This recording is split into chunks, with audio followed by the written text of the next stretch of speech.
My name is Sandra. I'm 45 years old and work as an office employee. Ever since I married my husband, Frank, we have been living in his childhood home with his mother, Donna. Our only daughter, Taylor, just started high school this year. When Frank and I first got married, he used to help out with household chores and raising Taylor. But over the years, he gradually stopped, leaving everything to me. Everything changed about 10 years ago when Frank's father passed away. He started acting differently. He stopped contributing financially to the household and began spending most of his time out, wasting money. While his father was alive, Frank had always been on his best behavior, probably because he was afraid of him. But the moment his father was gone, it was as if he had been set free. He started doing whatever he pleased. Frank, you need to help Sandra out more. I never thought my son would turn into such a lazy man. Even when Donna scolded him for my sake, Frank just ignored her and walked out of the house to do whatever he wanted. Frank's father had always seemed strict and intimidating to me, but Donna was the complete opposite, kind and understanding. When I first found out that I'd been living with my in-laws after marriage, I was incredibly anxious. But Donna quickly became my biggest ally. Thanks to Donna's support, I was able to continue working while raising Taylor. Frank showed little interest in either me or Taylor. Honestly, Taylor seemed to prefer spending time with Donna over her own father. Since Donna helped take care of Taylor, I was beyond grateful. Frank's father had passed away when Taylor was still a little girl, so I always hoped Donna would live long and be there to watch her grow up. But recently, Donna had been complaining about stomach pains and making more frequent trips to the doctor. I want to live long enough to see Taylor walk down the aisle in a wedding dress. She said this to me with a soft smile after returning from one of her hospital visits. You'll live much longer than that, Donna. You're strong. You'll be around long enough to hold your great-grandchildren one day. She chuckled at my words, but deep down I truly wished for her to stay healthy forever. Even Taylor, who adored her grandmother, often talked about how she wanted her to live a long life. But Frank, her own son, seemed completely indifferent.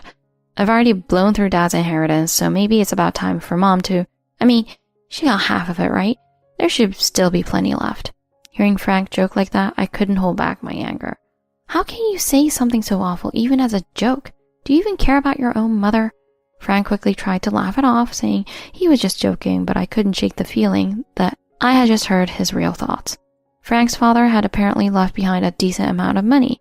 Frank had a younger brother, Byron, and the inheritance had been divided among the three of them, but Frank seemed bitter that their mother had taken half. When Mom passes, we're going to have to split the inheritance anyway. She might as well just hand it over to Byron and me now. The family home and other properties were also part of the inheritance, but Frank had only been interested in getting his hands on the cash. Since I wasn't in a position to get involved in their inheritance matters, I kept my mouth shut. But I couldn't help but wonder, what had Frank done with the money he inherited? He hadn't spent any of it on Taylor or me, and he didn't seem to have bought anything significant for himself either. According to Donna, Frank had received around $20,000 from his father's estate, but somehow it was all gone. When the inheritance was settled, Donna had specifically warned Frank not to waste his share. I have a family of my own now, Mom. I'll use my money wisely for Sandra and Taylor. I'm not a kid anymore. Trust me. That's what he said. But not a single dollar had gone toward our household or Taylor's future. Over the years, Frank had stopped helping around the house, and more recently, his behavior had become suspicious. I couldn't shake the feeling that he was having an affair. He was coming home late more and more often, and every time he did, he reeked of perfume I didn't wear.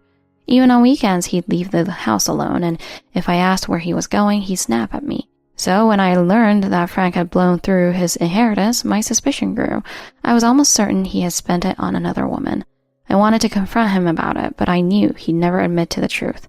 Then, to my surprise, Donna stepped in and did it for me.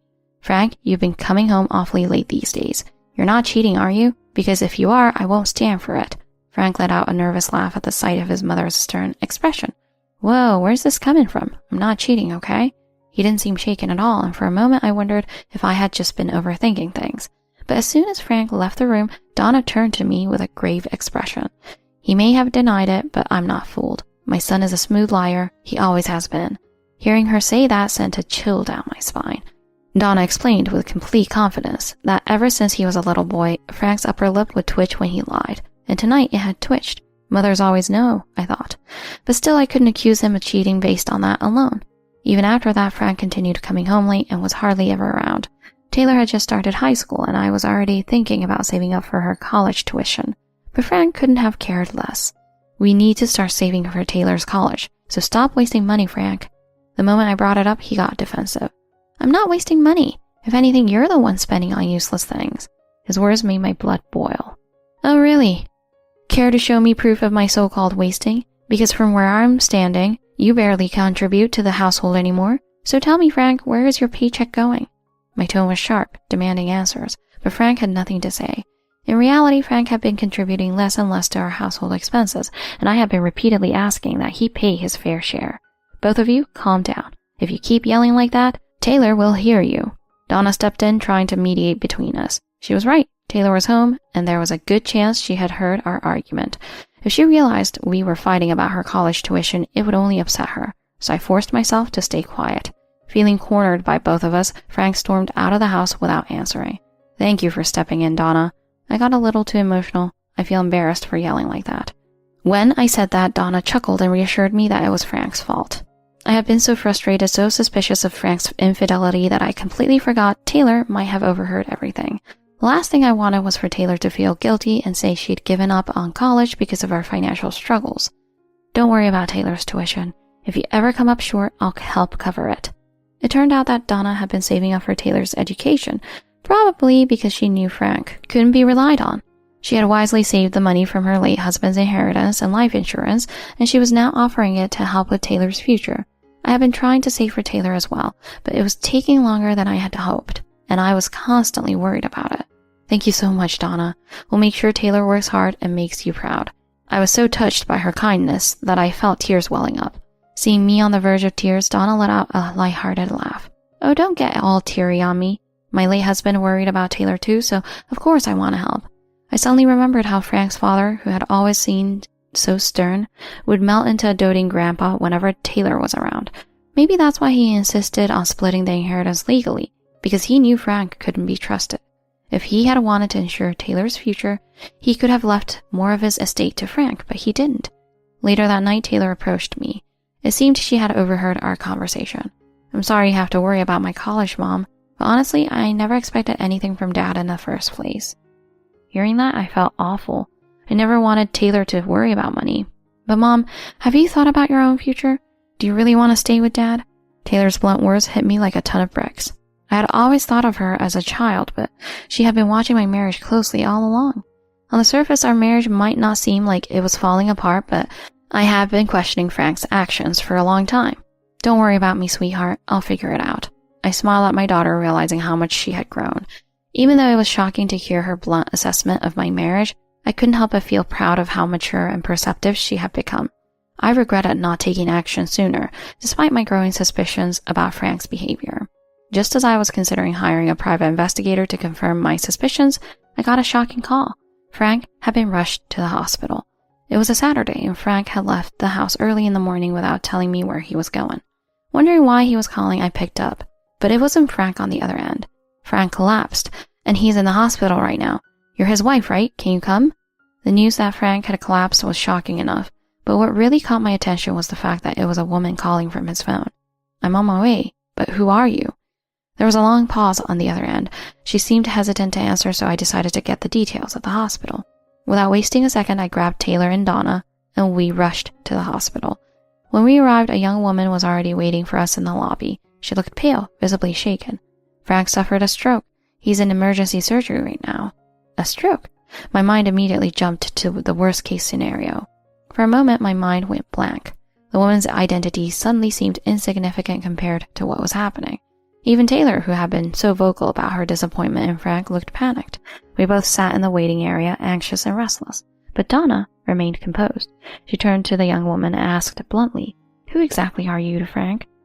It's a Saturday. This wasn't exactly a work meeting, was it? The woman hesitated, staring at the floor before reluctantly answering. I was in a relationship with Frank. I knew he was married, but he told me he was going to get a divorce soon. There it was, the confirmation I had been dreading. Frank really was cheating. And to make matters worse, he had been planning to divorce me? My blood started to boil. According to her, they had been together that day when Frank suddenly collapsed. She panicked and called 911. Since Frank was unconscious, she had no choice but to call me from his phone. After revealing the truth, she couldn't look me in the eye. She must have felt her role in this mess was over because she turned around and left without another word. Frank collapsing was already overwhelming. But learning about his affair on top of that, I didn't even know how to process it all. Sandra, I'm so sorry. I had my suspicions, but now we know for sure. Frank really was cheating. You don't have to apologize, Donna. Frank is the only one to blame here. Dad got exactly what he deserved. Honestly, I'm embarrassed to be his daughter. I was still taken aback from Taylor's harsh words when the doctor arrived to update us on Frank's condition. The surgery was successful. However, there's a high chance he'll have permanent paralysis on his right side. I was relieved that he would survive, but the thought of him being permanently disabled was shocking. Frank was planning to divorce you anyway, Sandra. You should just let his mistress take care of him. Like Taylor, Donna didn't bother sugarcoating her feelings.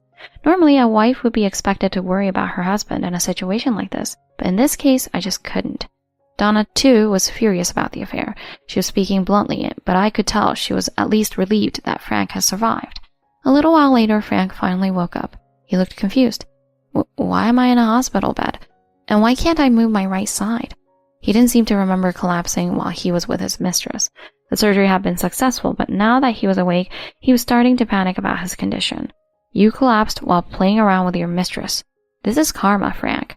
After a long pause, realization dawned on him, and he turned to Donna with teary eyes. Am I never going to move again? Am I going to be bedridden for the rest of my life?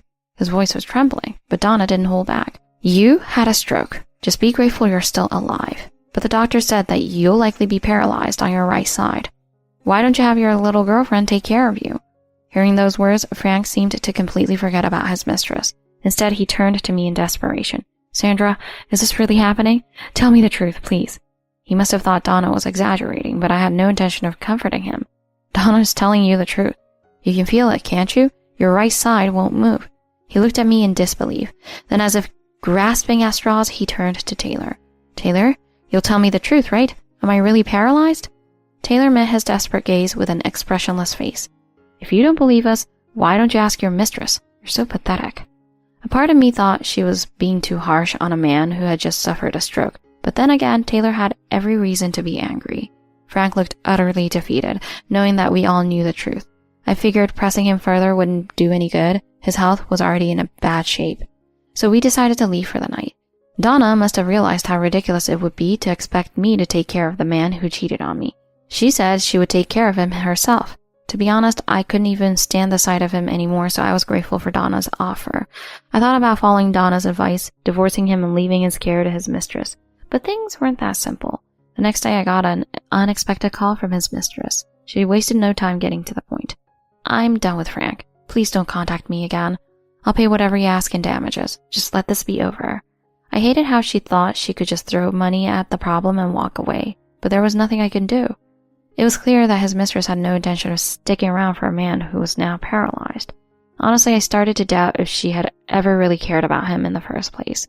Not long after, I got a call from her attorney. She had already arranged the settlement and wired the compensation. Thinking that Frank already knew, when I finally told him, his reaction was almost pitiful. What? She didn't even tell me? She paid you off already? Since being hospitalized, Frank hadn't been in contact with her, so he had no idea that she had dumped him so decisively. Watching her son sulk over his mistress abandoning him, Donna lost her patience. Frank, you need to pay Sandra alimony too. You cheated, didn't you? Take responsibility for it. She had a point. If Frank was truly remorseful, he should be willing to pay. But demanding money from a man who had just lost the use of his half body, I wasn't sure if I had it in me. And despite everything, the thought of divorcing him while he was in this condition felt cruel. Donna had already told me I should just leave him and move on, saying she'd take care of him. But realistically, how long could she keep up with his care? She herself had been complaining of stomach pain for a while now, and I was starting to worry that she wasn't as strong as she let on. Frank just assumed that I'd be the one to take care of him as soon as he was discharged from the hospital. Frank wasn't completely bedridden, but he would never move like he used to. With the help of a cane and physical therapy, he might regain some mobility. And he could still speak. Before his stroke, he had always been a complainer. But now it was like he had doubled down on it. I bet you're looking down on me now that I'm a cripple, right? You've always been so cold, Sandra. I hadn't even said a word. He was just making things up in his head. Not once had he apologized for cheating, and it was infuriating. If you hate looking at me so much, then why don't we just get a divorce? But of course, I'll expect you to pay for the damage you've caused. The moment I brought up alimony, he shut up.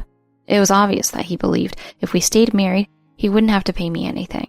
But the truth was, he had nothing to give me. The reason he had stopped contributing to household expenses was simple. He had spent all his money on his mistress. It was until he was hospitalized that I learned the full extent of his situation. Not only had he run out of money, he was in debt. He had already squandered the inheritance from his father, and now he was drowning in loans. Debt collection letters had been arriving at the house, but Donna had been quietly paying them off. You must have spent a fortune on that woman. When I said that, Frank's face twisted in anger. Why aren't you paying my debts? You're making Mom handle this? That's not fair to her. This was his mess, and yet he was acting like I should clean it up. Since he was now disabled, he had quit his job and would be relying on social insurance and disability checks. Frank's money would be needed for his medical expenses. There's no way it could be used to pay off his debts. Even after I explained this, Frank refused to accept it. We're still married, aren't we? That means you should be covering my medical bills and my debts. You're so heartless, Sandra.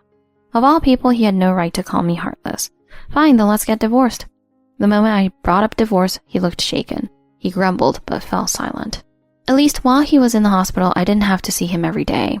But once he was discharged and back at home, the thought of constantly being around him made my skin crawl. Even though Donna insisted she would take care of him, I knew that eventually I'd be the one expected to step in. And if I divorced him now, people would assume I was abandoning him because I didn't want to be his caregiver. That would make things even messier. With all these conflicting thoughts swirling in my head, I went back to Donna's house and started preparing for Frank's return.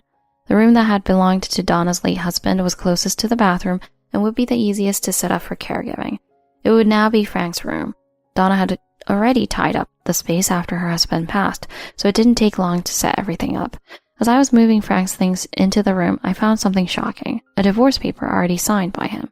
So he had been serious about divorcing me. The realization left me both disappointed and furious. I decided to hold on to the document. If things got any worse, I'd file it immediately. A few days later, Frank was discharged. I continued working full-time, while Donna hired a caregiver to take care of Frank. If I stayed home to care for him, it would ease Donna's burden. But then we'd have no income. Since Frank wasn't completely bedridden, Donna and the caregiver managed most of his needs. Even though we lived under the same roof, I avoided interacting with him as much as possible. Unfortunately, while his body might have been weak, his mouth certainly wasn't. He still found ways to boss me around. Stop making Mom do everything. You should be taking care of me too. This is your responsibility as my wife. I reluctantly went to see what he needed, but all he did was make ridiculous demands. Bring me the newspaper. Adjust the TV. It was always something trivial. He wasn't helpless. He was just using his condition as an excuse to get under my skin. My resentment grew by the day. I'm sorry he's being so demanding. His body might be weak, but his mouth sure isn't. I forced a smile. If he had lost his ability to speak, maybe he wouldn't be able to complain so much. But then again, that might have made things even harder. I told myself I'd just have to endure it. But what concerned me more than Frank's nagging was how exhausted Donna was starting to look. Donna, you shouldn't push yourself too hard. You don't look well. Are you feeling okay? Worried, I reached out to Byron. He rushed over right away and did his best to convince Donna to see a doctor. I urged her as well, but Donna stubbornly refused to go. I don't need a doctor. I'm just a little tired, that's all. But Byron wouldn't take no for an answer. He managed to talk her into going, and they left for the hospital together. I assumed she just needed rest, but when Byron returned, his face was grim. The doctor says she needs further tests. I'll take her back next week for more exams. In the meantime, Sandra, I need you to keep an eye on Frank.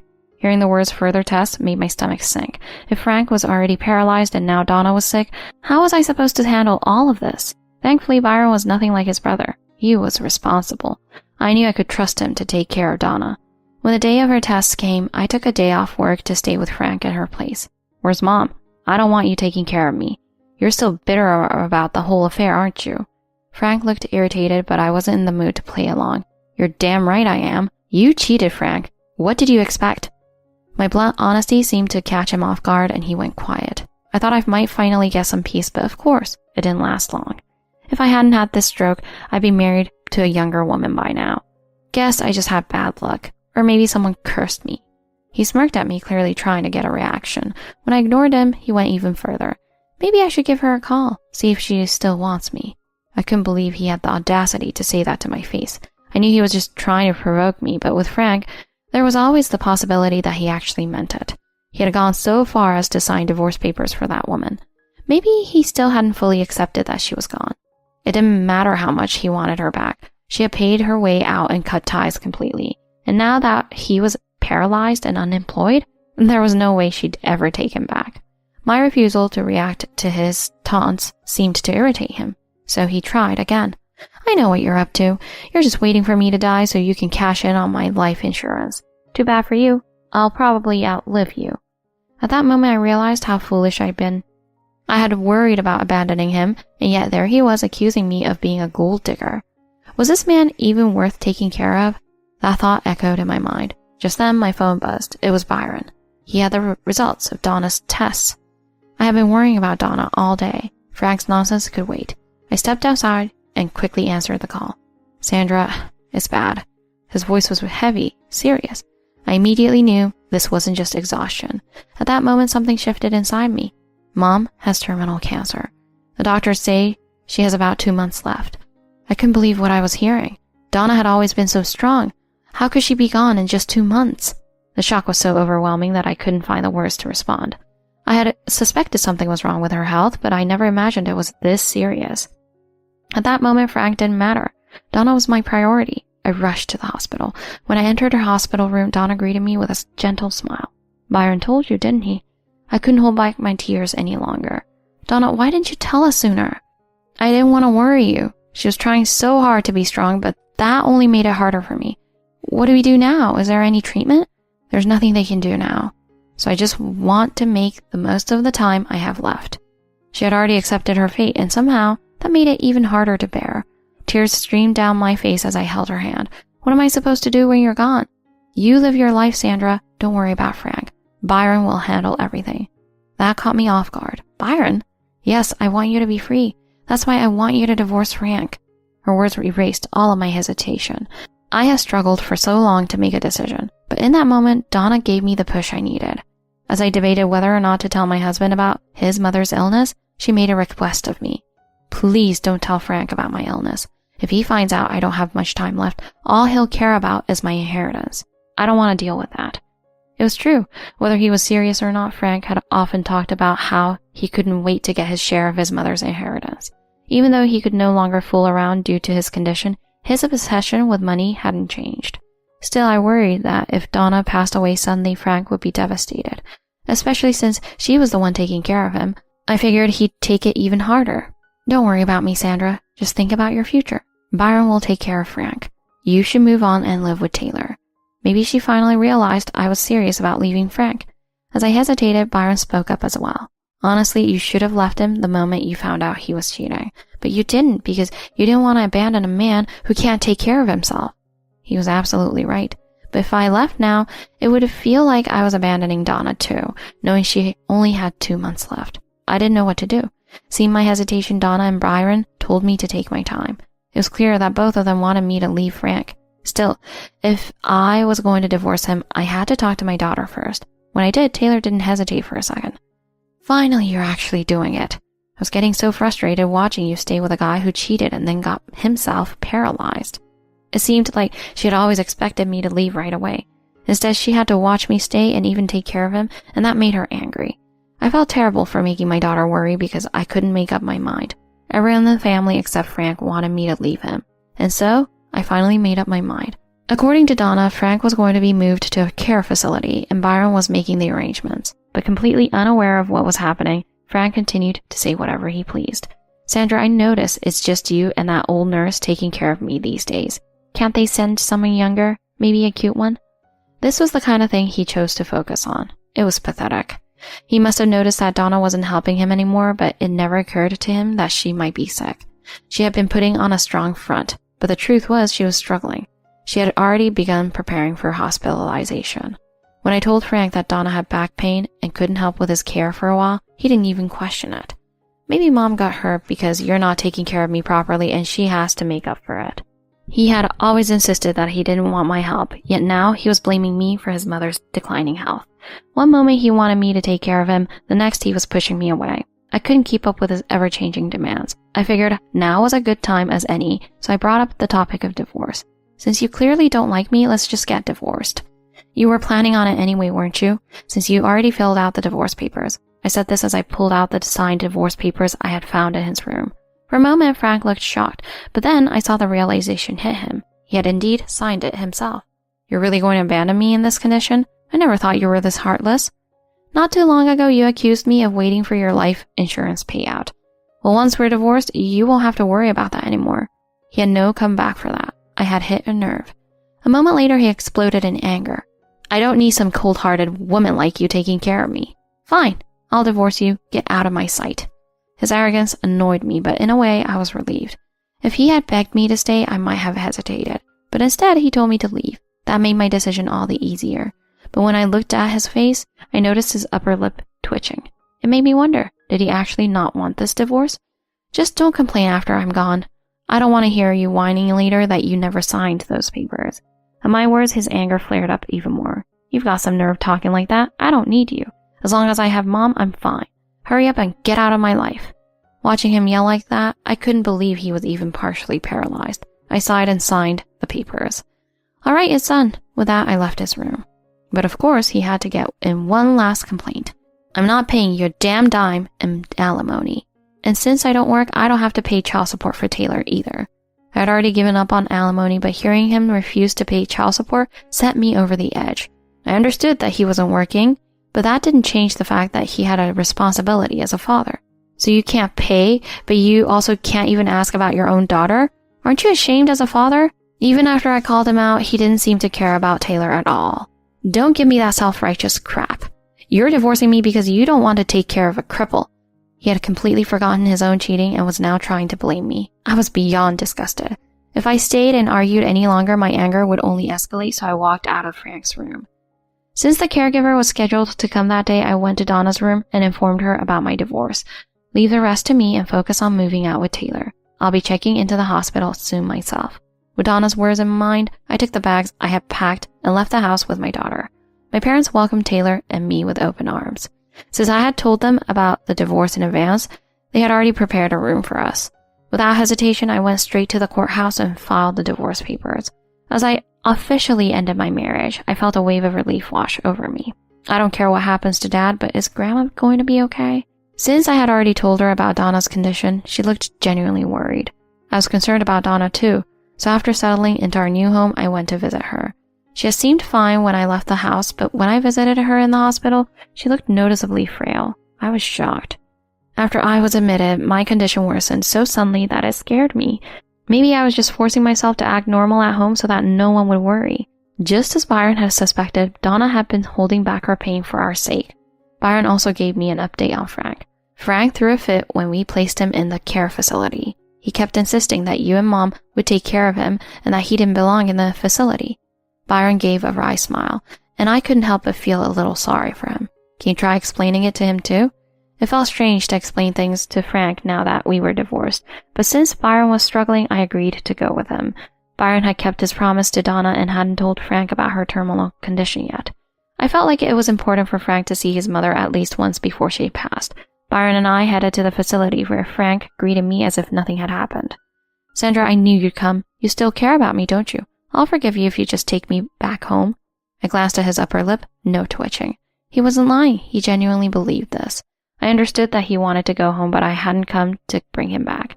Even after I explained that I was only here because Byron asked me to, Frank just kept smirking. You just left to teach me a lesson, right? You haven't actually filled the divorce papers, have you? He refused to grasp reality, so I hesitantly asked him something. You're the one who told me to just leave, or do you just not remember? I was genuinely asking out of concern, but Frank's face darkened with irritation. My mind is perfectly fine. Don't talk nonsense. The way he snapped at me confirmed that he did remember, which was honestly a relief. If he were deemed mentally incompetent, our divorce might be invalidated, and that would be a nightmare. If you apologize and beg, I might consider taking you back, but only if you take care of me at home. Hearing him say such ridiculous things with such arrogance made my blood boil. I have absolutely no reason to apologize. You still haven't even apologized for cheating on me. Hearing the truth, Frank's face twisted with frustration. I reminded him that the divorce papers had already been filed and that we were no longer married. His face turned red with fury. You did this behind my back? Fine. I don't care about you anymore. Still fuming, Frank turned his anger on Byron. Why the hell did you bring her here? More importantly, where's Mom? She didn't just dump me in here so she could go have fun, right? Even if he didn't know Donna was sick, his words were beyond disrespectful. My anger boiled over, and before I could stop myself, I blurted out the truth. Your mother is in the hospital. She was given only 2 months to live. Did you really think she could still take care of you? Realizing what I had just said, I looked at Byron apologetically. But Byron wasn't fazed. Mom made me promise not to tell you, but I was planning to tell you soon anyway. Frank sat in stunned silence as the truth sank in. Looking at Byron and me, he finally understood. His mother really was dying. So that's why she hasn't been around lately. Then who's supposed to take care of me now? Hearing him say that with such a blank expression, I couldn't help but be exasperated. Byron had gone through all the trouble of finding him a facility because neither Donna nor I could take care of him, yet he still didn't get it. This place has everything you need. It's much better than struggling at home. After I said that, Frank fell silent. It seemed like he had finally accepted reality. Just as I was about to leave, Frank said something unexpected. When Mom passes, I get half of the inheritance, right? With a house and land, it should be worth quite a bit. I thought he'd still be processing his mother's condition, but instead, he was already thinking about her inheritance. Even though his own mother was dying, all he cared about was money. If there was ever a moment that I confirmed I made the right choice in divorcing him, this was it. I was too disgusted to respond, but Byron stepped in. Did you forget that the house and land are under my name? You were the one who wanted cash instead of the property, remember? Hearing that, Frank's eyes widened as if he had just recalled something. That can't be right.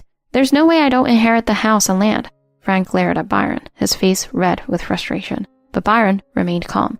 After Dad passed away, you were the one who said you wanted cash instead of the house. Mom and I discussed it back then, and we decided I'd take ownership. Hearing that, Frank's mouth fell open in shock. So you're telling me I get nothing? Mom already used up most of her assets. She spent everything paying off your debts. At that moment, Frank's face went pale. He must have assumed that he'd come into a large sum of money once Donna passed away. But reality was far from what he had imagined. You gotta be kidding me. How the hell am I supposed to live now? He slammed his fist onto the arm of his wheelchair, his voice rising in panic. Consider that debt repayment as your inheritance. You've already taken enough. Hearing that, Frank clenched his teeth in frustration. He had never even realized just how much Donna had been supporting him all these years. Now, his actions had finally caught up with him. I had no reason to concern myself with Frank anymore, so I decided to leave. Your mom always worried about you. At least, go see her before it's too late. With those final words, I turned and left the facility. Byron followed me outside.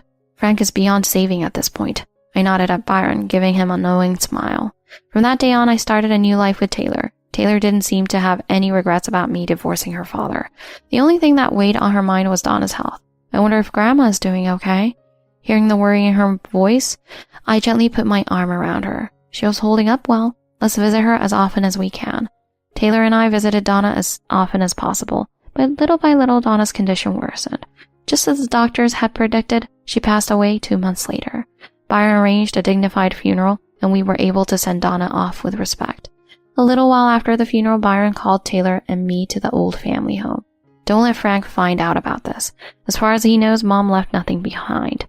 Byron chuckled as if joking, but there was truth in his words. If Frank found out, he'd probably find some excuse to demand it or try to sell it for cash.